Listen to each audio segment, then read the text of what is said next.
Hello friends, मैं संतोष उपाध्याय जय हिंद अकादमी फतेहपुर मुमताजाबाद के ऑनलाइन क्लास में आप सभी का स्वागत करता हूं। आज हम कक्षा 10 के मैथमेटिक्स प्रश्नावली 1.4 का क्वेश्चन नंबर 1 पढ़ाने चल रहे हैं। यह आपका है क्वेश्चन नंबर 1। इसमें कुल 10 क्वेश्चन हैं, जिसमें से 5 क्वेश्चन स्क्रीन पर हमने लिखा है कि बिना लंबी विभाजन प्रक्रिया किए बताइए कि निम्नलिखित परिमेय संख्याओं के दशमलव प्रसार शांत हैं या अशांत आवर्ती हैं। शांत का मतलब जो विभाजित हो जाए दशमलव के 3 अंकों तक या 4 अंकों तक, और अशांत आवर्ती का मतलब होता है जिनका कुछ अंकों के बाद पुनः पुनरावृत्त होती रहे। जैसे अगर आप 10 में 3 से भाग करेंगे तो अशांत आवर्ती आएगा, क्योंकि अब आप काटते रहिए 3 से, इसमें भाग करते रहिए 3.33333 इस तरह से आएगा। तो इसको लिख सकते हैं 3.3 बार, अर्थात 3 बार आ रहा है। अब इसमें जो है हम आपको फर्स्ट बताने चल रहे हैं। इसमें कुल 10 क्वेश्चन है, 5 हमने लिखा है। इसका फर्स्ट है 13/31/25। इसकी एक विधि होती है कि अगर आपको ज्ञात करना है किसी का हर, ज्ञात करने के बिना लंबी विभाजन प्रक्रिया किए अगर ज्ञात करना हो तो किसी भी भिन्न का हर, अगर दो हर का अभाज्य गुणनखंड अगर 2 के घाते m गुणे 5 के घाते n के रूप का अगर है तो उसका अभाज्य गुणनखंड, उसका दशमलव प्रसार शांत होगा। अगर इस रूप का हर नहीं है अभाज्य गुणनखंड तो उसका दशमलव प्रसार अशांत और आवर्ती होगा। तो सबसे पहले पहला क्वेश्चन है 13/31/25। 13/31/25 हर का अभाज्य गुणनखंड ज्ञात करते हैं। हर का अभाज्य गुणनखंड 31/25 का अभाज्य गुणनखंड हम निकालेंगे तो 31/25 का अगर हम अभाज्य गुणनखंड पहले 5 से कटता है, फिर 5 से कटेगा, ऐसे हम चलेंगे तो 5 गुणे 5 गुणे 5 गुणे 5 गुणे 5 बार आएगा। अर्थात इसको लिख सकते हैं 13/5 के घाते 5 बार है। तो हर का अभाज्य गुणनखंड क्या आया? केवल हर के अभाज्य गुणनखंड से मतलब होता है, अंश से कोई मतलब नहीं, अंश में अभाज्य संख्या होती है। तो हर का अभाज्य गुणनखंड निकालेंगे तो 2 के घाते, इसमें चूंकि सूत्र होता है 2 के पावर m और 5 के घाते n के रूप का होना चाहिए। तो यहाँ हम 2 के घाते 0 लिख सकते हैं, क्योंकि 2 के घाते 0 का मान क्या होता है 1। तो किसी भी संख्या में 1 से गुणा करने पर कोई फर्क नहीं पड़ता। तो इसमें 2 के घाते 0 से हम गुणा कर देते हैं इसके हर के अभाज्य गुणनखंड में, तो 2 के घाते 0 गुणे 5 के घाते 5। अतः हर का अभाज्य गुणनखंड 2 के पावर m के स्थान पर कुछ भी हो 0 से n तक कोई पूर्णांक गुणे 5 के घाते, यहाँ n के रूप का है, इसको n मान लेते हैं। अर्थात 2 के घाते m और 5 के घाते n के रूप का इसका अभाज्य गुणनखंड है, हर का के रूप का है। तो इसका इसलिए क्या हो जाएगा 13/31/25 का दशमलव प्रसार क्या होगा? शांत होगा। यह आपका क्वेश्चन नंबर फर्स्ट। सेकेंड है 17/8।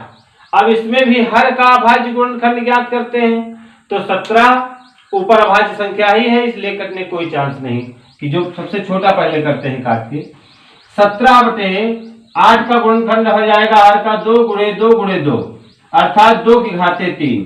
17/2 के घाते 3 हर का अभाज्य गुणनखंड निकालेंगे तो यहाँ 2 की घात है, 5 की नहीं है, तो इसमें हम 5 का गुणा कर सकते हैं। अन्य और कोई गुणनखंड ना हो अभाज्य, तो यहाँ हम 5 घाते 0 लिख सकते हैं इसके हर में। अगर यहाँ लिखा है 17/2 की घाते 3, तो यहाँ हम 5 घाते 0 का गुणा कर सकते हैं, क्योंकि इसका मान 1 होता है। 1 से यहाँ गुणा करने पर कोई फर्क ही नहीं होगा।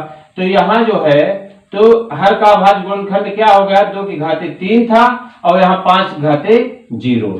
तो अतः हर का अभाज्य गुणनखंड क्या हो गया? 2 के घाते m और 5 घाते n। ये m मान लीजिए n है, m और n के रूप के मतलब 2 की घात और 5 की घात केवल है। 2 के घाते m 5 घाते n के रूप का है। अतः इसका दशमलव प्रसार क्या होगा? यह भी शांत दशमलव प्रसार होगा। इसका तीसरा क्वेश्चन है 64/455। तो केवल हमको हर का अभाज्य गुणनखंड निकालना आवश्यक है, लेकिन चलिए हम भी अंश का भी निकाल लेते हैं। तो 2 दूना 4 दूना 8 दूना 16 दूना 32 दूना 64 अर्थात 2 की घाते 6। इसमें 5 सते 35, 35 गुणे 13 करेंगे तो आ जाएगा 455। अब इसका दोनों का अभाज्य गुणनखंड निकाल लेते हैं। तो 2 की घाते हो गया 6 गुणे बटा में 5 गुणे 7 गुणे 13। अब केवल हर का अभाज्य गुणनखंड हमको देखना है।